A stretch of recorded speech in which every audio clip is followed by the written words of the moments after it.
Hello guys, আসসালামু আলাইকুম। I am Ashraful Islam. Welcome to another video. রাতেরগুল ভ্রমণের জন্য আমরা এখান থেকে নৌকা ভাড়া করছি।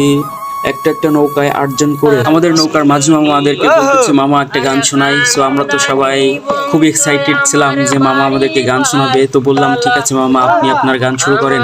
সো মামা একটা সিলেটের আঞ্চলিক ভাষাতে গান শুরু করতে বললাম, তো মামা একটা দারুণ একটা গান আমাদেরকে শোনালো।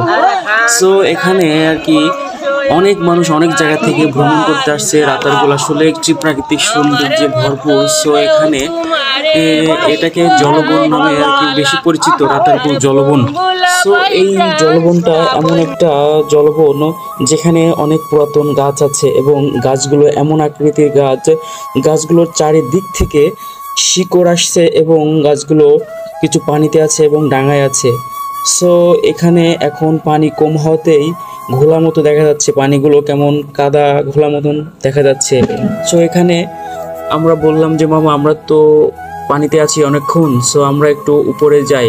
উপরে গিয়ে চলেন একটু গাছের গোড়াতে গিয়ে কয়েকটা ছবি তুলে এবং আমরা কিছু ভিডিও নিই। সো মামা আমাদেরকে ডাঙাতে নিয়ে আসলো।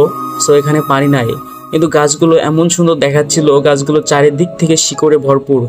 আর ওখানে এত মনোরম পরিবেশ, এত ঠান্ডা। সো কি বলবো, আপনারা না আসলে বুঝতে পারবেন না। তো আসলে ঘুরতে হলে দেখতে হলে অবশ্যই ভ্রমণ করতে হবে। সো আপনারা যদি চান যে সিলেট আসবেন তো অবশ্যই রাতারগুল ভ্রমণ করবেন। আশা করি ভিডিওটি ভালো লাগলো এবং আমার মাটির খাঁচা পেজটা